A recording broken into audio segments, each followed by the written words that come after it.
MDH biryani મસાલા, પારંપરિક બિરયાનીનો અસલી સ્વાદ. असली मसाले सच सच MDH નમસ્કાર, સમાચારોમાં હું છું આપની સાથે હિરલ મહેતા. મહત્વના સમાચાર. જે પ્રકારે ઈડી દ્વારા એક બાદ એક તપાસ કરવામાં આવી રહી છે, તેમાં ગુજરાતના અનેક શહેરોમાં આ તપાસ કરવામાં આવી રહી છે.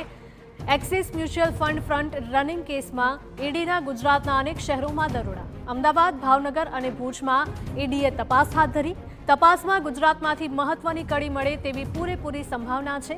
માર્કેટ સાથે ચેડા કરીને તેનો ફાયદો મેળવવામાં આવ્યો હોવાની દિશામાં તપાસનો દોર ચાલી રહ્યો છે. તો ગુજરાતના કયા એવા માથાઓ છે કે જેમની આ કેસમાં મહત્વની ભૂમિકા છે તે અંગે તપાસ કરવામાં આવી રહી છે. ગુજરાતમાં આ કેસમાં કયા સ્ટોક બ્રોકર અને તેમના ભાગીદારો સંડોવાયેલા છે તે દિશામાં તપાસ કરવામાં આવી રહી છે.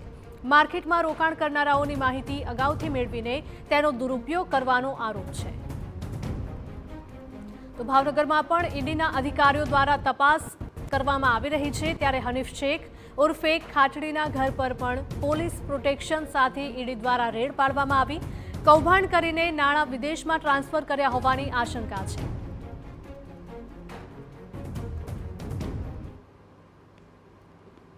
સંવાદદાતા અજીત જોડાયા છે વધુ માહિતી સાથે. અજીત, જણાવશો કે axis mutual fund front running કેસમાં ઈડી દ્વારા ગુજરાતના અલગ અલગ શહેરોમાં દરોડા પાડવામાં આવ્યા છે. શું વધારે અપડેટ?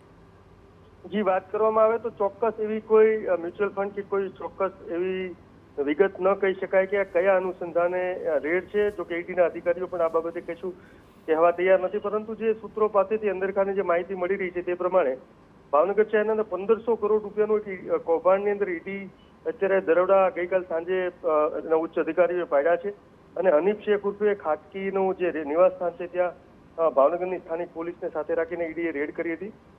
વાત કરવામાં આવે તો જુલાઈ 2023માં 1500 કરોડના જે SMS થી મેસેજથી જે સ્ટોક ટીપ આપે એનું કૌભાંડ એક રચાણું હતું. ને એની અંદર એવું કહેવામાં આવે છે તપાસની અંદર કે માસ્ટર માઇન્ડ જે છે તે ભાવનગરનો હનીફ કાસમ ઉર્ફે ખાટકી હોવાની શક્યતા છે. તે બી અત્યારે તમામ દિશાઓમાં તપાસ કરી રહી છે. જે અત્યારે મ્યુચ્યુઅલ ફંડનું પણ એક જે કૌભાંડની જે વાત છે તેના છેડા પણ આ કૌભાંડમાં નીકળવાની પૂરી શક્યતાઓ છે. અગાઉ જો વાત કરવામાં આવે તો હનીફને સેબી દ્વારા 2 વાર પૂછપરછ કરાઈ ચુકાઈ છે.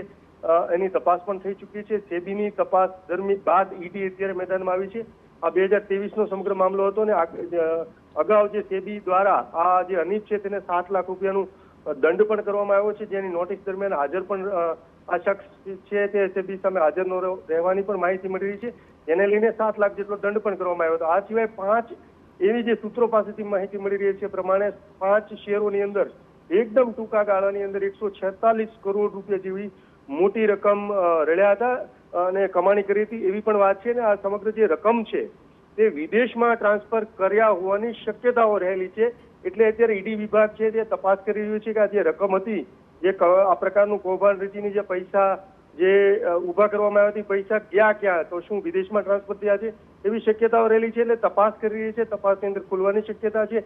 આની અંદર જે મ્યુચ્યુઅલ ફંડથી લઈ અને શેર બજારમાં જે સ્ટોક માર્કેટમાં જે કૌભાંડો થયા છે એના પણ છેડા કયું કૌભાંડ ચોક્કસ ન કહી શકાય, પરંતુ અનેક કૌભાંડ શેર માર્કેટના આમાં ખુલવાની શક્યતાઓ છે. બિલકુલ અજીત, માહિતી બદલ આપનો આભાર.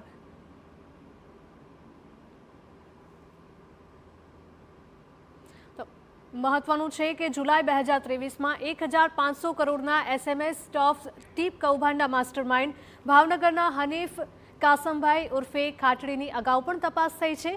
સેબી દ્વારા હનીફ ઉર્ફે ખાટકીની 2 વાર તપાસ કરવામાં આવી હતી.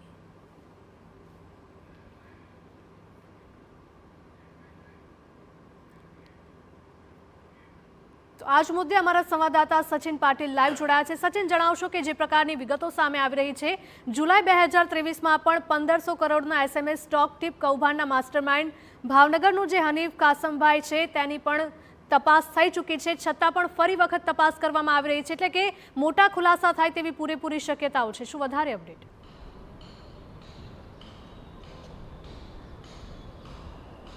હિરલ, આ જે મામલો છે, મામલો જે આપણે કહી રહ્યા છે axis mutual fund front running case. Front running કેસની જો વાત કરવામાં આવે તો ફ્રન્ટ રનિંગ કેસ એવો છે કે જે પણ ઇન્વેસ્ટર્સ છે, જે 66 લાખ ઇન્વેસ્ટર્સના 2.5 ટ્રિલિયન એટલે કે 2.5 લાખ કરોડનો આ જે ફ્રોડ છે, ફ્રોડની આખી બાબત જે છે એ સામે આવી હતી અને એના આધારે જે ફરિયાદ થઈ હતી CBI, મુંબઈ પોલીસ અને ત્યારબાદ સેબી અને ત્યારબાદ ઇન્કમ ટેક્સ, ઈડી, તમામ એજન્સીઓ જે છે એમની આ કેસ ઉપર નજર છે અને જે વિરેશ જોશી છે એની સાથે સંડોવાયેલા જે લોકો છે, કારણ કે દુબઈથી પણ જે ઇન્વેસ્ટર્સ જે ત્યાંથી એમનું સ્ટોક એક્સચેન્જ જે ચલાવતા હતા, બ્રોકર્સ જે એમનું સેન્ટર ચલાવતા હતા, ત્યારે એ સેન્ટરથી માંડીને જે અમદાવાદ છે, ભુજ છે, પછી બીજા જે શહેરો છે, દિલ્હી છે, લુધિયાના છે, બધી જ જગ્યાએ અને આ જે બ્રોકર્સ છે, બ્રોકર્સ જે માહિતી હતી એ માહિતી જે ઇન્વેસ્ટર્સ ઇન્વેસ્ટ કરવાના હતા એ માહિતી લીક કરીને એ જે ઇન્વેસ્ટમેન્ટ કરવામાં આવતું હતું અને એનાથી આ રૂપિયા જે છે કમાવામાં આવતા હતા. આ જે માધ્યમ છે, માધ્યમમાં અલગ અલગ માધ્યમથી આ લોકો એકબીજા સાથે વાતચીત કરતા હતા, એના ઘણા બધા પુરાવાઓ છે. સેબી આ સમગ્ર મામલામાં જે તપાસ છે કરેલી છે. સેબીએ ઘણા બધા લોકોને શો કોઝ નોટિસ પણ આપેલી છે અને એમની પાસેથી પૈસાની જે રિકવરી છે એ પણ કરવામાં આવેલી છે.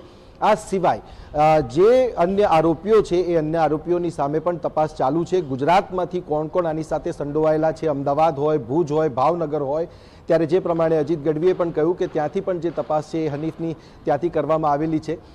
ત્યારે ઈડીના જે એંગલ છે એ ઈડીના એંગલથી ક્યાં ક્યાં રૂપિયા ઇન્વેસ્ટ કરવામાં આવ્યા છે, રૂપિયાનું લેનદેનનું જે માધ્યમ હતું એ શું હતું, ત્યારે એ બાબતની જે તપાસ છે, તપાસ હવે એન્ફોર્સમેન્ટ ડાયરેક્ટરેટ જે છે, પ્રવર્તન નિદેશાલય આપણે જે કહીએ છીએ એ વિભાગ હવે આમાં કરી રહ્યું છે.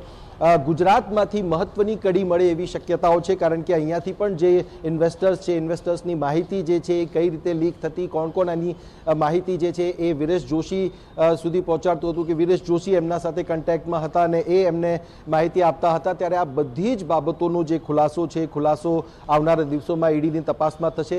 ખૂબ મહત્વપૂર્ણ અને ખૂબ કહી શકાય કે જે મ્યુચ્યુઅલ ફંડમાં ઇન્વેસ્ટ કરનારા જે પણ લોકો છે એમની જે ફંડ મેનેજર્સ છે, ફંડ મેનેજર્સ થકી આ આખી જે માહિતી છે, માહિતીનો દુરુપયોગ કરીને જે રૂપિયા કમાવાનું આખું જે ષડયંત્ર હતું એનો ખુલાસો થયો અને ત્યારબાદ આ જે તપાસનો દોર છે એમાં ઇન્કમટેક્સ વિભાગે પણ જે આ તપાસ થઈ હતી એમાં કેટલાક જે લોકો આની સાથે સંડોવાયેલા હતા એમની પ્રોપર્ટીઝ જે છે એમાંથી પૈસા રૂપિયા રિકવર કર્યા છે, એમની પ્રોપર્ટીઝ જે છે એને લઈને કાર્યવાહી થયેલી છે. ઈડીએ પણ કાર્યવાહી કરેલી છે, CBI પણ આ કેસમાં તપાસ કરી રહી છે. એટલે કહી શકાય કે અલગ અલગ જે સેન્ટ્રલ એજન્સીઝ છે એ તમામ એજન્સીઓ આ કેસની અંદર પોતાની નજર બનાવીને બેઠી છે અને ઈડીએ સેંકડો લોકોને નોટિસ આપેલી છે, જેમાં બ્રોકર્સથી માંડીને બીજા બધા લોકો એની સાથે સંડોવાયેલા છે. ત્યારે એમના જવાબ પણ લેવામાં આવ્યા છે અને એમની સામે કાર્યવાહી પણ કરવામાં આવી છે, એમની ઉપર રોક પણ લગાવવામાં આવેલી છે. ત્યારે આખો જે મામલો છે, મામલામાં ગુજરાતમાંથી મહત્વની કડી મળે એવી શક્યતાઓ જે છે અત્યારે જોવાઈ રહી છે અને આવનારા દિવસોમાં મોટા ખુલાસા સામે આવે એવી શક્યતાઓ જોવાઈ રહી છે. બિલકુલ સચિન, માહિતી બદલ આપનો આભાર.